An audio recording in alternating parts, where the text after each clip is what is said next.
Hello everyone, welcome to connecting dots. हमने part 2 में drop किया था जहाँ पर मरियम की शादी होने वाली थी। शादी वाले दिन मरियम ने एक long sleeve dark green dress पहनी थी। नीचे कॉटन के ट्राउजर्स थे, ग्रीन हिजाब था और उसके साथ साथ उसने मैचिंग सैंडल्स भी पहनी थी। उसने पहली बार रशीद को मिरर में देखा और she was like, okay, this big square ruddy face, hooked nose, flushed cheeks that give slight cheerfulness, the watery bloodshot eyes, the crowded teeth. दोनों ने एक दूसरे को शीशे में देखा और फिर तुरंत नजर हटा ली। ये है मेरा हस्बैंड, मरियम ने सोचा। रशीद ने अपने पॉकेट में से सोने की अंगूठी निकाली। They both exchange rings. Mariam के हाथ कांप रहे थे। रशीद ने मरियम का हाथ पकड़ा और अंगूठी को अपने हाथों में डाल दी। मरियम की रिंग काफ़ी टाइट थी, लेकिन रशीद को कोई तकलीफ नहीं हुई उस अंगूठी को फोर्सफुली मरियम के हाथ में डालने से। After all this and signing the contract, मुल्ला साहिब ने ऐलान कर दिया कि बधाई हो, तबरीक, अब से आप पति पत्नी हैं, कॉन्ग्रेचुलेशंस।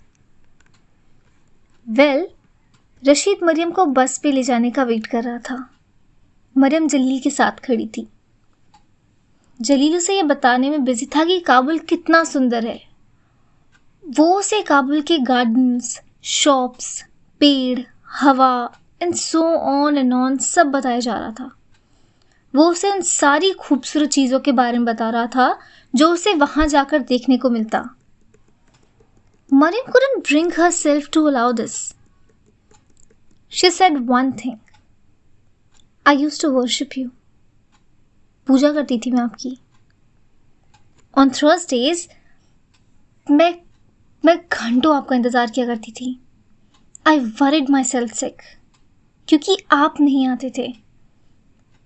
जलील ने इसका कोई जवाब नहीं दिया। उसने कहा, काफ़ी लंबी जर्नी है, तुम कुछ खा लो, समय नहीं मिल पाएगा, वरना मैं तुम्हारे लिए ब्रेड और गोट चीज़ ज़रूर लेके आता। मरियम ने फिर कहा, मैं हमेशा आपके बारे में ही सोचा करती थी, अल्लाह से दुआ करती थी कि वो आपको 100 साल से भी ज़्यादा की उम्र दे, पर मुझे नहीं पता था, मुझे सच में नहीं पता था कि आपको मेरी वजह से शर्म आती है, that you were ashamed of me. Jalil looked down. वो एक छोटे से बच्चे की तरह ज़मीन में देखने लगा और अपने जूते से ज़मीन पे गड्ढा करने लगा। मरियम ने फिर कहा, आपको मुझ पे शर्म आती है? मैं तुमसे मिलने आऊँगा। जलील ने काफ़ी धीमी आवाज़ में कहा, मैं काबुल आऊँगा, तुमसे मिलूँगा और हम। मरियम ने जलील के सेंटेंस को कंप्लीट होने से पहले ही कह दिया कि नहीं, मत आइएगा, मैं आपसे नहीं मिलूँगी। I don't want to hear from you, कभी भी नहीं। इट एंड्स हियर, आपका और मेरा रिश्ता यहीं ख़त्म होता है। आप अपने गुड बायस कहिए एंड फिर बस, उसके बाद कुछ नहीं। ऐसा मत जाओ, जलील ने धीमी सी आवाज़ में कहा। आपके पास इतनी डिसेंसी भी नहीं थी कि आप मुझे मुल्ला फैजुल्ला को एक बार आखिरी गुड बाय कहने दें। ये कहकर मरियम उड़ी और बस की ओर चलने लगी। She could hear him following her. जब वो उस हाइड्रोलिक डोर के पास पहुंची, she heard him behind saying, Mariam जो। पर उसने पीछे मुड़ करके नहीं देखा। वो बिना पीछे मुड़े बस पे चढ़ गई। इसके सिवा मरियम के पास कोई ऑप्शन भी तो नहीं था। रशीद उसका काबुल जाने वाली बस में वेट कर रहा था। वो रशीद के साथ काबुल चली गई। Welcome to the new part.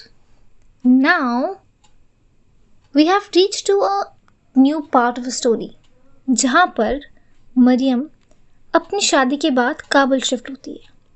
Kabul एक मॉडर्न शहर जहाँ पर womens have greater liberties of expression.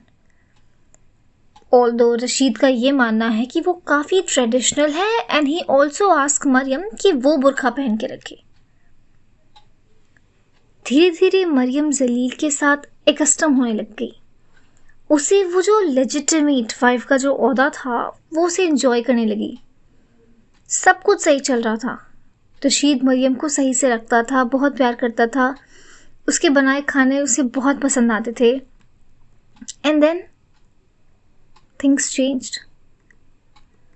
Maryam की 7th प्रेगनेंसी मिसकैरेज में बदल गई, जिसकी वजह से उसके और रशीद के बीच का जो रिश्ता था वो पहले जैसा नहीं रहा। रशीद डेस्परेटली वांटेड अ सन। वो कहीं ना कहीं उसकी पहली शादी से हुए बच्चे को कंपनसेट कर रहा था। जी, रशीद की पहली एक बार शादी हो चुकी थी, उसका जो पहली शादी से बच्चा था वो पानी में डूब के मर गया था। So now Rasheed desperately wanted a son and Mariam just couldn't give it to him. Over the period of time Rasheed काफ़ी ज़्यादा वायलेंट हो चुका था, वो काफ़ी ज़्यादा डिसरिस्पेक्टफुल हो चुका था। He could not bear any kind words with Mariam. He treated her like shit. Well, to be exact, I will tell you one instance. But for that, you will have to wait for another part. Till then, you can go into the comment section and let me know, did you like the story so far? And if there are any constructive criticism, you're welcome. I am always here to correct myself. This is just a beginning. If you have any suggestion, any constructive criticism, please drop that out in the comment section. Thank you and keep listening to Connecting Dots.